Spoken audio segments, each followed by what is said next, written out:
Welcome to the Wickedly Smart Women podcast, featuring stellar conversations with emerging and established wickedly smart women. Thanks for joining us today as we celebrate women who are committed, care deeply, and have the courage to take action and create conscious change all around the world. Now here's your wickedly smart host, Anjel B. Hartwell.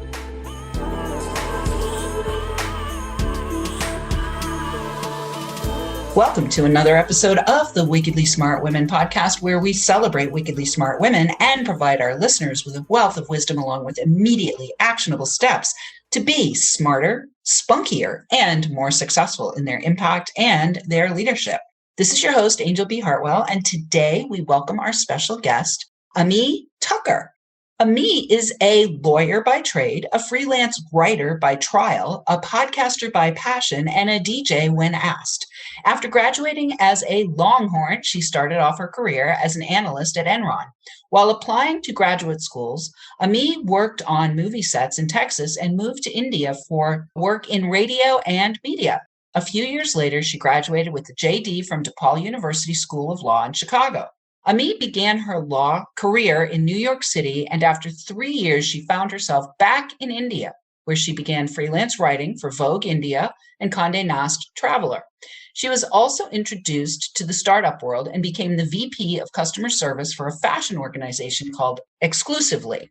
Ami and her husband then moved to Dubai, where she worked as VP of marketing for the transportation network company, Careem, and continued her freelance writing with magazines such as OK and Hello Middle East. The couple moved back to the US in 2014 and landed in Dallas, where she focused on raising her two girls while working with D Magazine and the Shraman Museum, a nonprofit focused on building the first South Asian museum in the US. Her move to Bentonville, Arkansas in 2018 proved to be one of her favorites, and she found her way back to music as the director of growth for the House of Songs. Ami has recently launched her own podcast called Ami Tuckered Out. Well, after all those moves, I would be feeling pretty tuckered out myself, where she interviews South Asian trailblazers around the world. This past summer, the family made their sixth move to Greenwich, Connecticut, and she looks forward to settling into their new community while focusing on the podcast full time. I had the pleasure of meeting her in Clubhouse a couple of months ago, and I'm really excited to bring you to the show. Welcome, Ami. Thank you. I know that bio was a mouthful.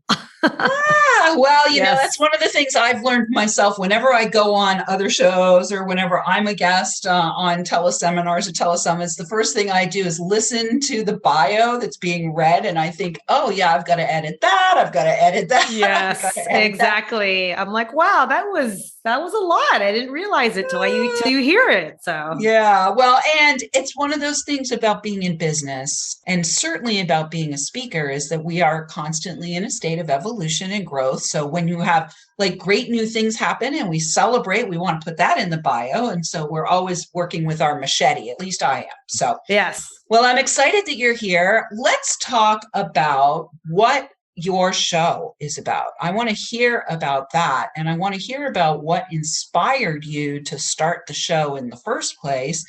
And are you in an entrepreneurial space with the show? And if so, you know, have you left behind your other careers to devote yourself full time to this show? Tell me a little bit more about like where you're at on your journey. Right. So I'm super excited to talk about where I'm at in the journey. To answer your last question first, yes, I have dropped everything to focus fully on Tuckered Out with Ami.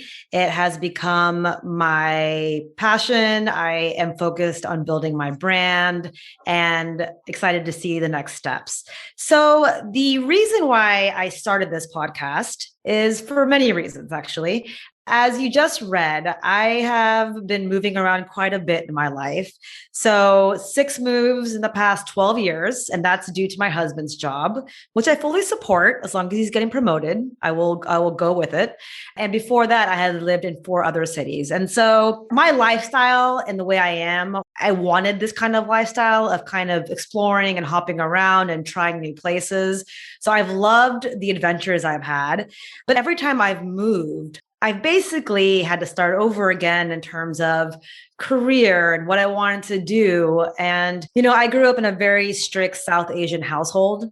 And so for me growing up, it was you're going to be a lawyer, a doctor, an engineer. That was kind of like the options, you're going to go to college and you're going to go to grad school. End of discussion. And so I chose law. I loved it. I loved going to law school. I love Chicago, but I always had this creative side in me. I had dabbled, again, as you read, in so many different things I was a backup Bollywood dancer. I worked in radio twice, once in India, once in Chicago, the freelance writing all over the place, the startup world, a few nonprofits. And so I think in the past 20 years of my life, ever since I graduated college, I've been trying to find myself over and over again by trying new things. Now, while that may seem exhausting to some people, it's just the way I've been built. But there came a point where I got tuckered out. And then on a side note, my last name is Tucker and I've been called Tucker my whole life. So that plays into the part of the name. And so when I had moved to Dallas, I had just given birth to my second child, my second daughter. And, my husband had informed me that we're probably going to be moving again. And I got to the point where I knew I couldn't be a stay-at-home mom full time. It just wasn't my personality. And I knew I wanted to do something that I could carry with me everywhere. And that could be my own. And I was sick of working with people, or for people, I should say, not with people, for people, sorry. And so around this time, Serial had come out and, Serial just blew everyone out of the water. It opened up this whole door into what podcasting is. And Serial came out. I was ready to start something on my own. I love the radio medium and I loved interviewing people through my writing. And so that all kind of came together. And I thought, let me start a podcast. This would be so much fun. I can do it from home. I can breastfeed 1 minute and then be on a show the next minute. And then I also thought, okay, well, why would anyone want to listen to me? At that point, there was a lot of podcasts out, not as many as now, but still a lot. And this was 2017 to 2018. And I just thought, why would anyone want to listen to me? And what do I call it? And so I thought, you know what? I'm very proud of my culture and heritage. I'm first generation South Asian, born in the US. And I have a very strong South Asian network around the US. And a lot of my South Asian friends are like doing really amazing things in different industries. And they're not just lawyers and doctors and engineers anymore. They're doctors that are CBS correspondents, or they're lawyers that are like beauty makeup people. So I just thought, you know what? Let me start a podcast, Tuckered Out, because that's my name, and I am, that interviews South Asian trailblazers. And that's how it all started a couple of years ago. Beautiful. Well, a couple of things that I just want to underscore for our listeners, Ami, is number one, you are what I would call a multi-potentialite. I'm the same way. And so part of the work for us is to give ourselves permission to be outside the box and to try, a bunch of different ways of creatively expressing ourselves, as well as generating revenue and income for ourselves. So I just really love that you gave yourself permission to do that. And I'm going to encourage my listeners here to give themselves permission if that's the way that you're wired. So the other thing that I really noticed about that conversation is that you were able to support your husband in his journey and be willing to be flexible with all of those moves, but at the same time, really stake a case for yourself to be creative and to be independent and to be generative. And so I just really want to underscore all of that for our listeners. So I want to talk about when you have gone through this process. Let's take the path first of the tuckered out. Right. Like, at what point were you aware that something had to change and maybe some things had to be released? It was a slow process, right? And I know you just mentioned about supporting the husband and allowing myself to kind of figure out who I was, what I wanted. It's a process. I had really, really hard days. I had really lonely days. So it's definitely not easy. It's definitely a journey. And I think for all your listeners, just to make sure you are easy on yourself and forgive yourself. Let your emotions run, because I definitely had to many, many days. But yeah, it was definitely a process to get to that point. And I'm not sure if there was any one main day or time that I was like, okay, this is it. But it was around the time after my second child was born. I knew that he was going to continue to do well in his job. Thank God, I'm very blessed. And that meant in his position that there would be a lot more moves. So I think after the second child, having been at home for a few months, having tried so many different things and knowing that there's this impending upcoming move in the next year or so, I think it just all hit me over those few months. And I was like, all right, it's time. Even if I do get a job, I need to start something for myself on my own that I can carry and that will evolve with me. It did take time. It's a process. Yeah, beautiful. Well, what's interesting is I just want to point out also to my listeners that this was part of my journey as well. I left behind my career in the real estate industry. And it was at that time when my son was approaching puberty, where I was getting divorced from my second husband. And I knew that I wanted to be present for my child. Right. And that I couldn't do the split. I felt split for a long time. And I think anytime you're split, that's going to tucker you out for sure, because your energy is going in multiple different directions. So I just want to invite our listeners to also hear that, Ami, you made the choice to create and generate, self-generate. So even though, yes, you have your husband's income and are grateful for that, there was a part of you that also felt very, committed to your own self-expression and your own self-generation. So let's talk about money. Yeah. As you have gone into, your own self-employment, what have been the biggest challenges that you faced financially in terms of, generating money? And what have been the biggest wins that you've experienced? My podcast is not making money yet. Podcasting, as you know, it takes time, it takes consistency, it takes patience. And I'm lucky to be doing it because I love doing it. So yeah, I think right now at this point, I'm at a point of major growth. I am starting to get connected to more people to talk about sponsorships and monetizing. It's happening at this point. I myself had to lean in to the podcast and I call it my business. I had to lean in myself with our own money right now to make it happen, knowing that this was well worth the investment. And so again, I want to say, I happen to be in a very lucky position where we were able to do that, to kind of invest in this podcast, invest in this business. And now it's my turn to see this thing grow and monetize. And that's that's where I'm at now. Beautiful. All right.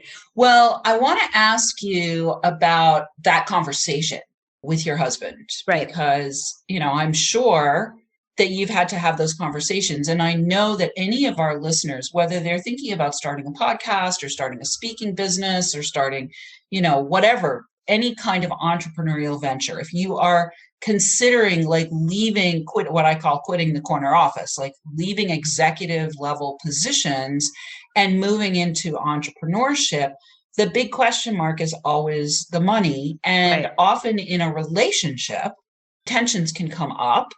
So I'd love to have you talk about how you enrolled your husband in your vision. I was very lucky in that he completely was on board. I also had the leverage of saying yes to 6 moves without complaining. So I was like, well, I have this under my belt and I gave birth to 2 kids. So no, look, I think one thing is that throughout each move, he saw me pick up and start a new job. Every single move.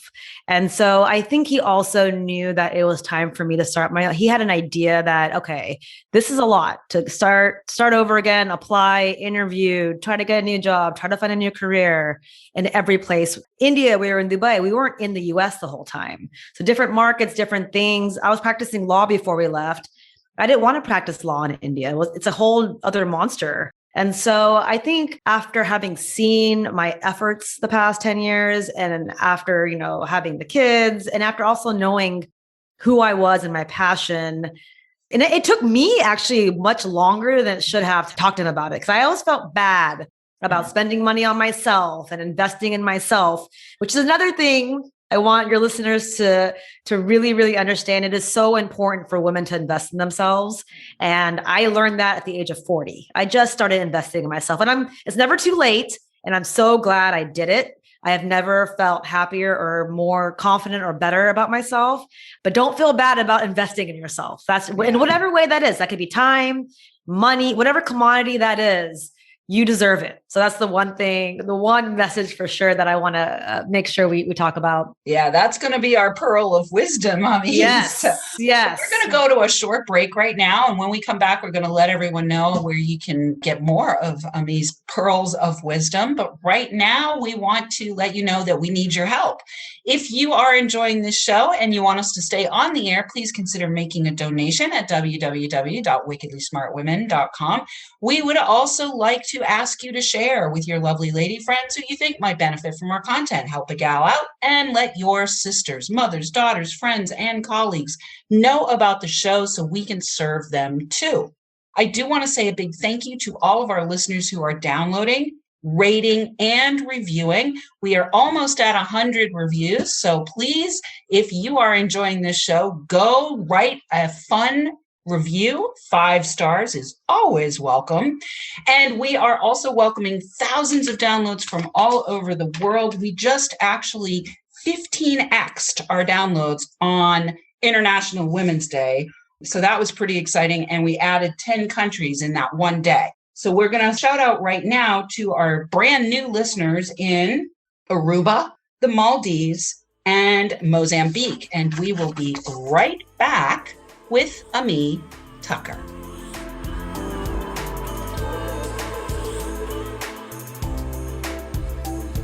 The Wickedly Smart Women podcast is brought to you by the Wealthy Life Mentor. Women, are you on the edge knowing that life is calling you to make a change? Are you ready to be part of the evolution of what it means to be a wickedly smart woman, creating your wealthy life by design? A life that is an extraordinary work of art. Anjel B. Hartwell, the Wealthy Life Mentor, is hired by women in transition. Women just like you who want to break through to their brilliance, become clear on the value of their wisdom, and embody a beauty-filled, balanced life of shameless self-expression. Discover your wealthy life readiness by taking the quiz at quiz.wealthylifementor.com.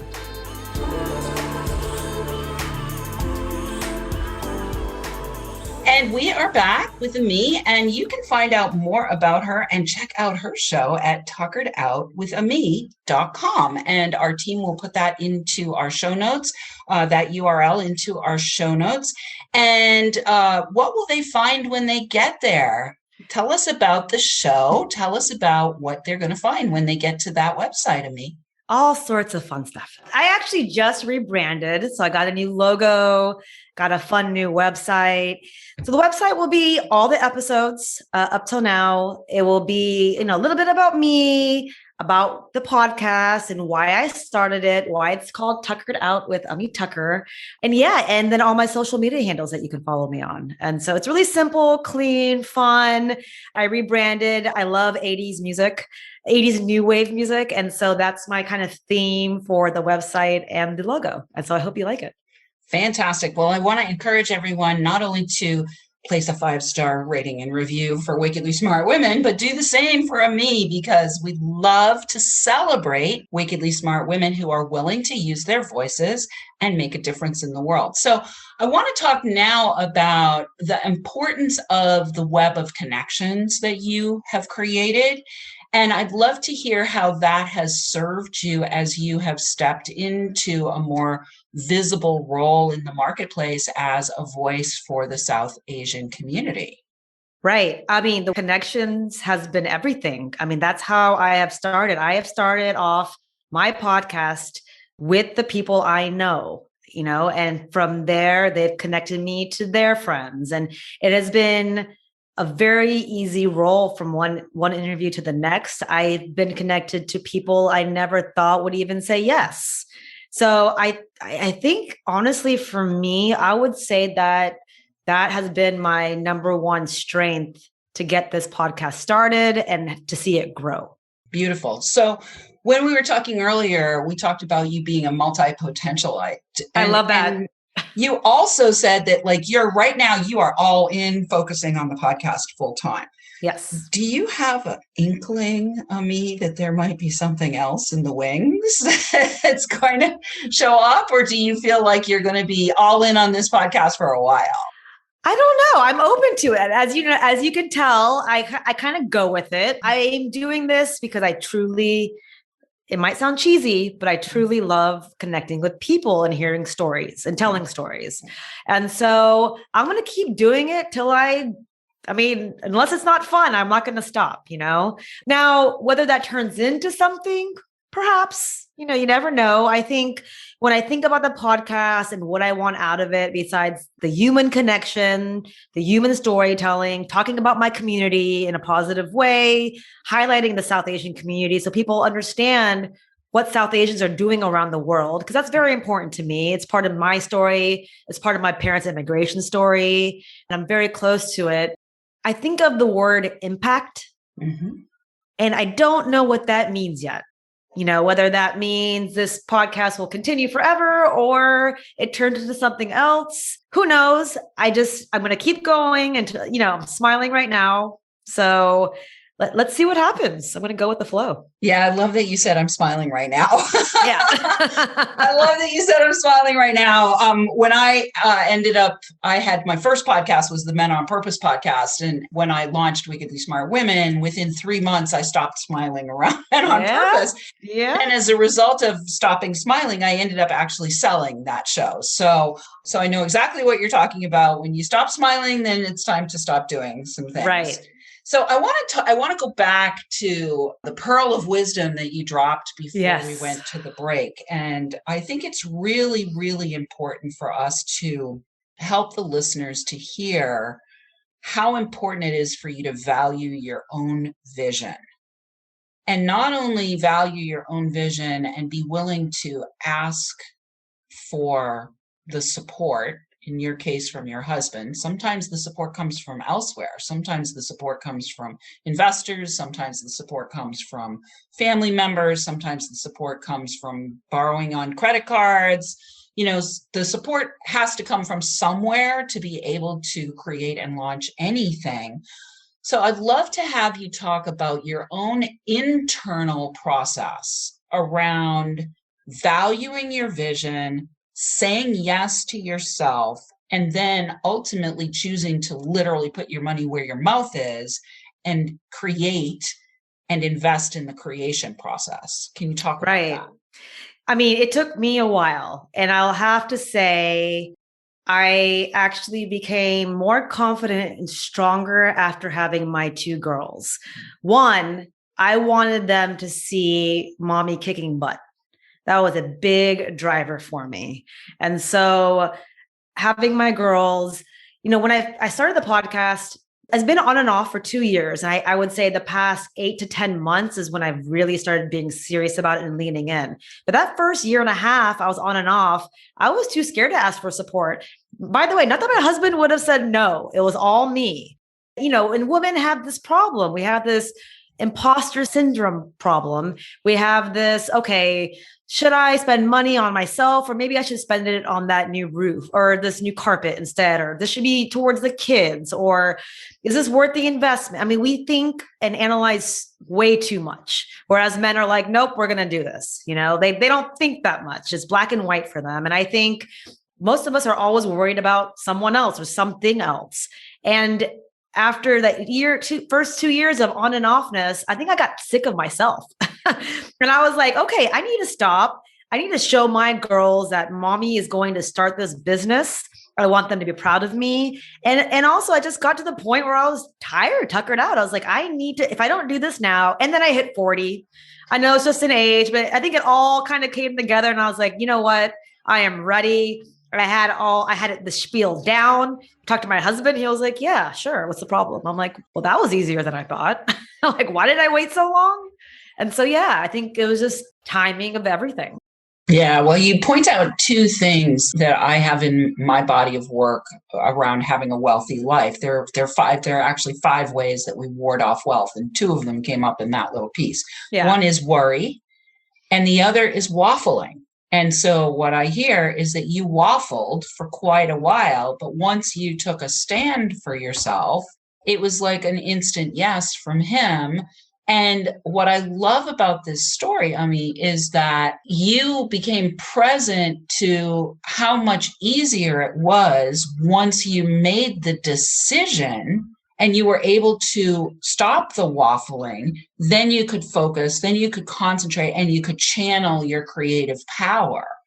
So I'd love to close with, what is the one thing that you do to keep walking your walk and talking your talk and staying committed to valuing your vision, even as your vision may be expanding and evolving? Like, what do you do personally to keep yourself in that momentum?